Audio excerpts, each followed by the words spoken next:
मा हुवा अहलुहु रब्बि श्रह ली सदरी वयस्सिर ली अमरी वहलुल उक़दतम मिन लिसानी यफ़क़हू क़ौली। सामीन मुहतरम, द जुमाए मुबारक रज़दा सुद मुतालिक बयान कौलो दरख्वास्त शवो, लेकिन ब्या चरते इंशाअल्लाह मुकविन सुद मुतालिक ब ज़िक्र कहू। पदे मौका बांधे दयोदा से गुनाह तस्करा कहू कि ज़मुंग मुसलमानानो प माशरा के अग गुनाह और गुनाह गणले की गिना, लेकिन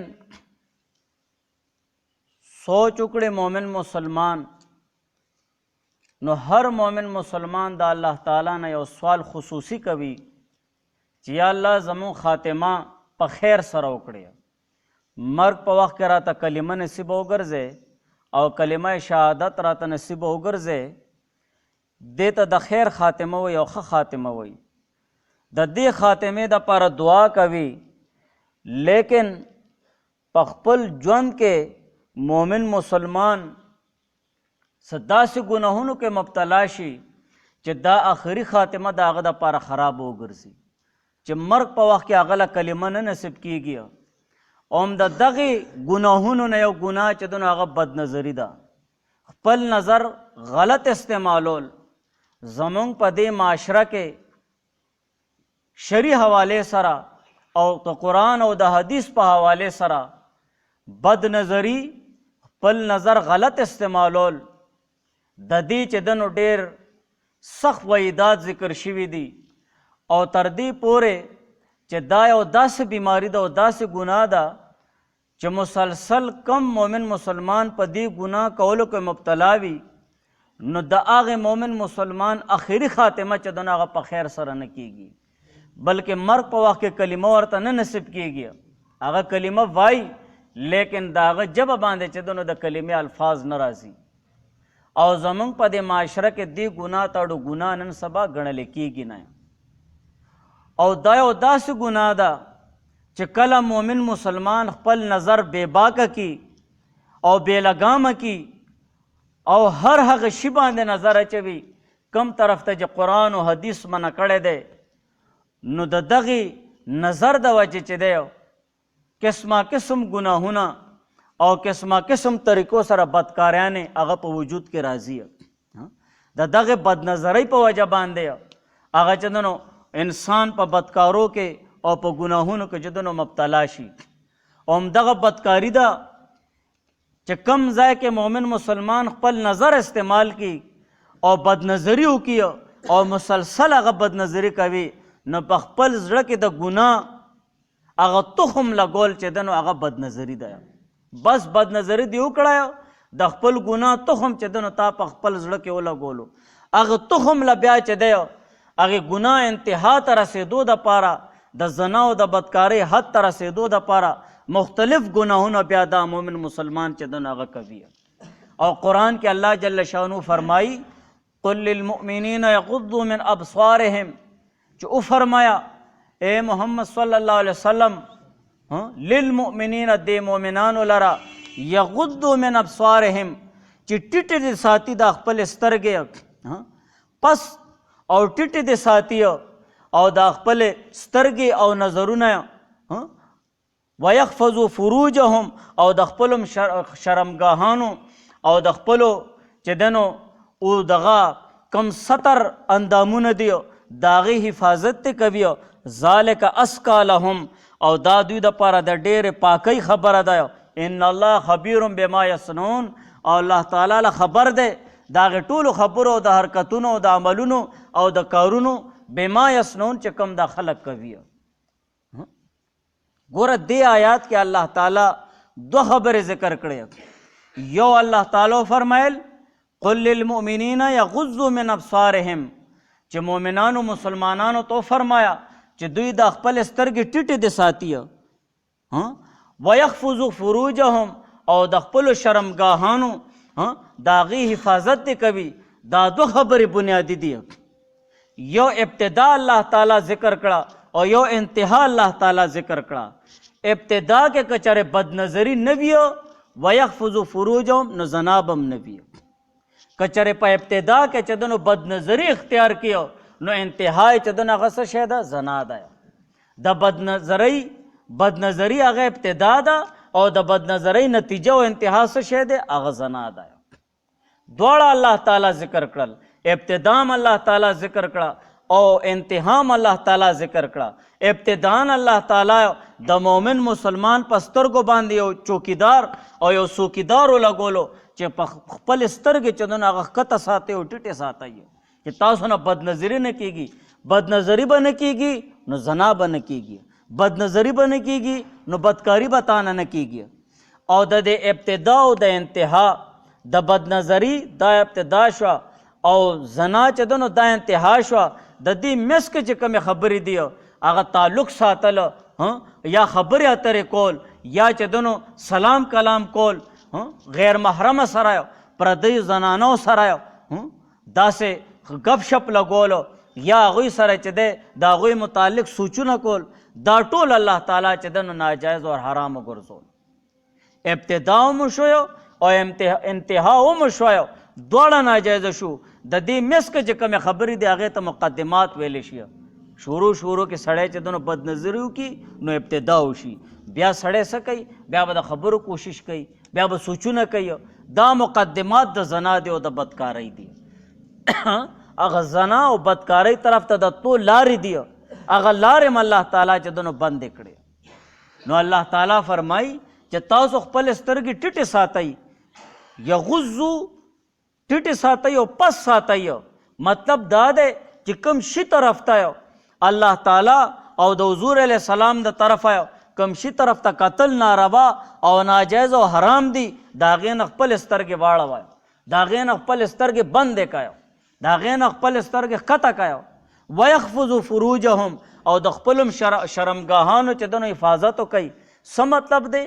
مطلب دا د خپل شهوت او خپل جذبات پوره کولو کومې ناجایزه طریقې دي او کومې ناجایزه لارې دي هغې ټولو لارو نه چې دنو ځان وساتئ. زنا شوه، لواطت شو، بدکاري شوه، سحاق شو، ناکح بالید شو، لاس سره خپل چې دنو شهوت پوره کول، دا ټولې چې دنو هغه تاسو پرېږدئ.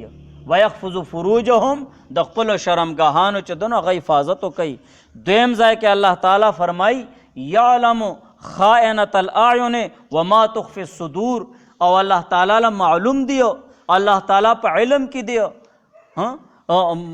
خائنة الاعین د سترګو هغه خیانت او د سترګو هغه غلا، د سترګو غلا الله تعالی له معلومه ده.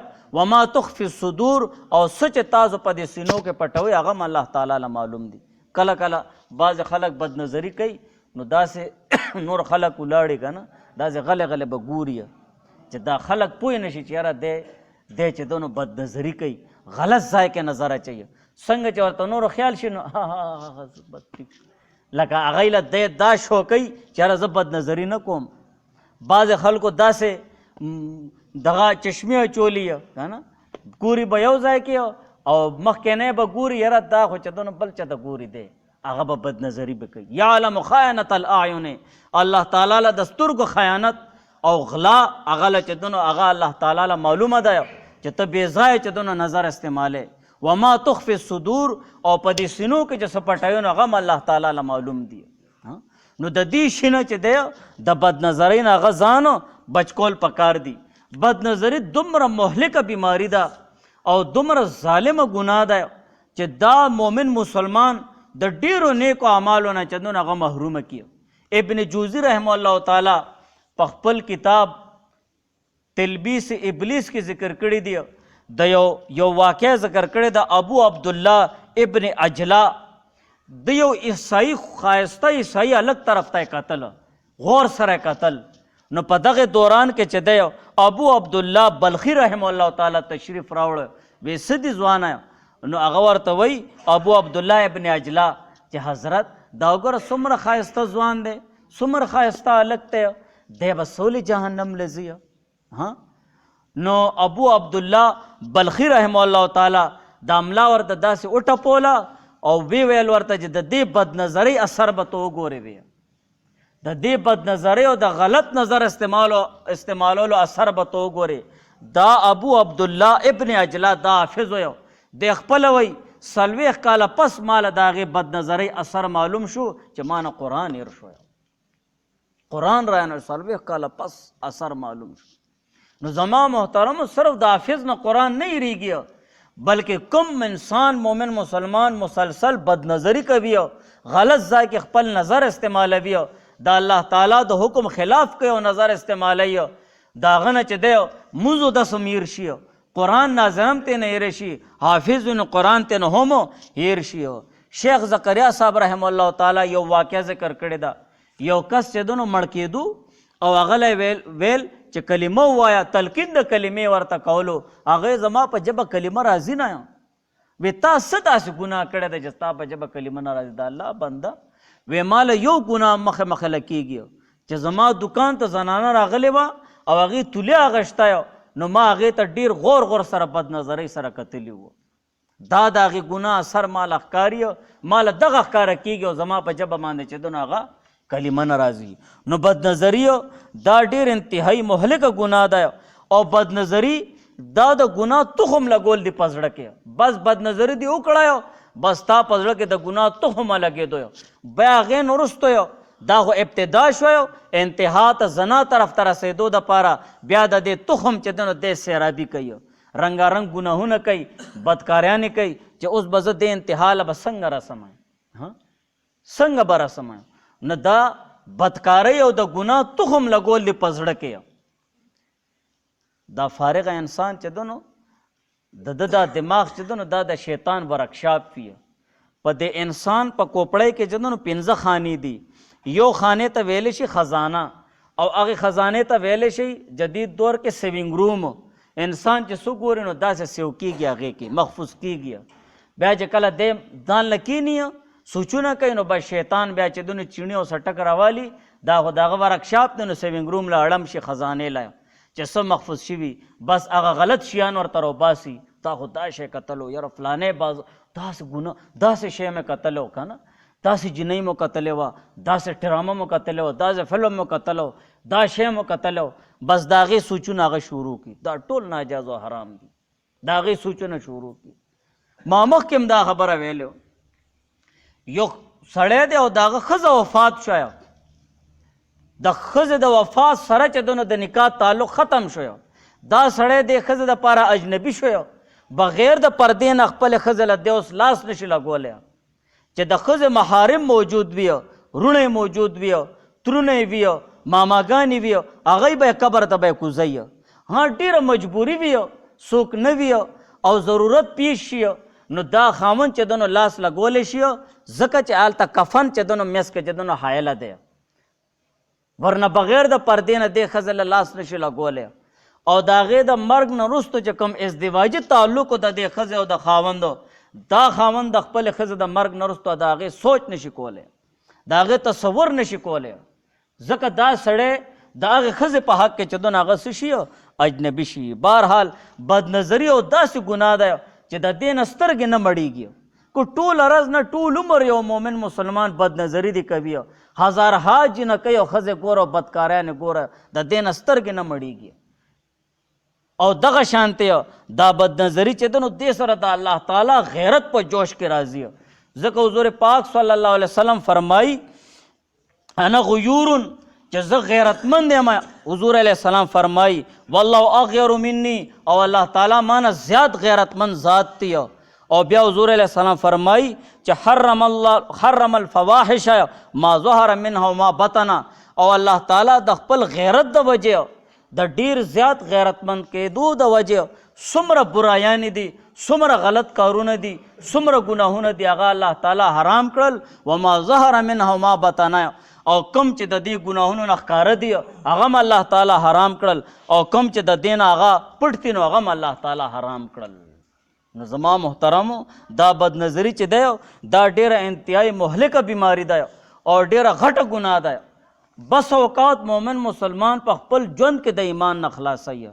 څنګه چې دا لرګی دننه نه چینجې خوري که نه او باره نه بالکل صحیح ښکاري، دغه شانتې مومن مسلمان ایمان د دننه نه دا خوري، دا بدنظریه. بې ځایه خپل نظر استعمالول. او د بد نظرۍ ټولو نه غټه کارخانه هغه موبایل راووتی چې د 1900 د 1800 د 20 کالو ځوان هم تنه نه دی بچ او د 16 کالو د 80 کالو بوډا هم تنه نه بچ. هغه هم ځان له بستره کې پروت او موبایل کې به بد نظري کوي او هلک هم ځان له پروت بد نظري کوي. دا ټولو نه غټه کارخانه او د ټولو نه غټه دروازه د بد نظرۍ چې دونه هغه دا موبایل د نن سبا زما محترم چې مونږ د هغې غلط استعمال کوو او د هغې غلطې طریقې سره استعمال کوو او هغې باندې مونږ داسې ګناهونه کوو چې مومن مسلمان په خپل ژوند کې هم بس اوقات چې دنو د ایمان نه خلاص شي او پر مرګ په وخت کې مرد کلمه نه نصیب کېږي. دا څه دي؟ دا بد نظري ده.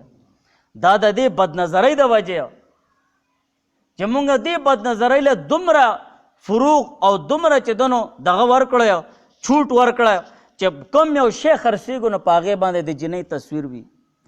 دا بد نظري شوی. په دوایانو باندې جنکو تصویر وي.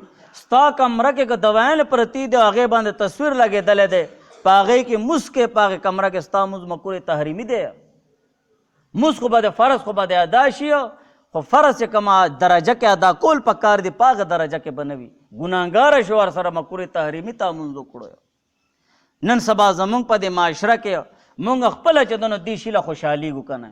په موبایل کې مونږ پردی جنکۍ ګورو پردي تصویران ګورو او هغه جنکۍ لایک کوو او مخکې هم لیږو او بد نظري هم کوو.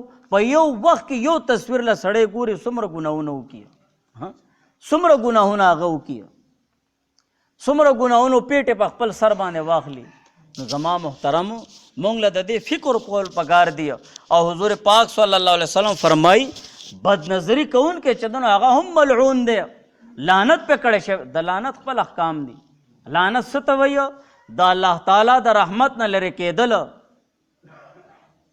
په قرآن او په حدیث په حوالې سره چا باندې متعینه طریقې سره لعنت کول روا نه دي او چې کوم کار کولو باندې د الله او د الله رسول لعنت ولیږي نو بیا د هغې انسان نه بل بدبخته شته چې الله او د الله رسول وایي چې دی د الله تعالی د رحمت نه د الله تعالی د نظر کرم نه غورځېدلی سړی دی. نو هغه انسان لا به څه کوي بیا؟ نو حضور پاک صلی الله علیه وسلم فرمایي لعن الله الناظر والمنظور الیه چې کوم کس بد نظري کوي هغه باندې هم د الله تعالی لعنت دی او چې کوم بد نظري د چا بد نظري کېږي هغه باندې هم د الله تعالی لعنت دی چې هغه خپله بد نظرۍ ته ځان پیش کړی. زمونږ په دې معاشره کې څومره چې دنو مایلاتن مومیلاتن داسې زنانه زمونږ خپل کور میندې خویندې دي چې مونږ هغوی له د قرآن او حدیث مطابق درس نه ورکوو چې ته د کوره نه بهر وځې سپری مه کوه. هغه سپری کوي زمونږ میندې خویندې دي بهر چې کومه زنانه وځي او خوشبو ولګوي او د هغې خوشبو خورېږي هغې باندې د الله تعالی لعنت وي.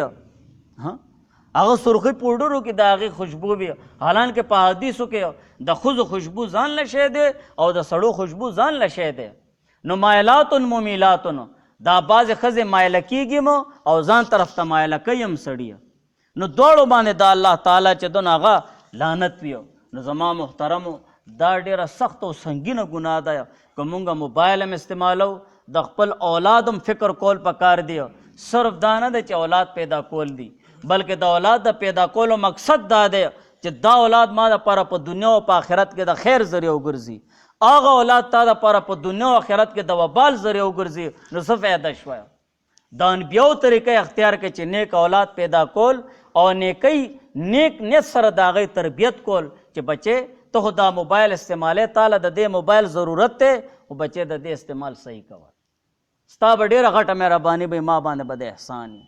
نو زما محترمو دې بد نظرۍ غوندې سختې ګناه نه چې دونه هغه ځان بچ کول پکار دي د خپل اولاد هم چې دونه فکر کول پکار دي چې زمونږ آخري خاتمه هم الله تعالی خپل فضل سره چې دونه هغه ښه او بهتره وکړي.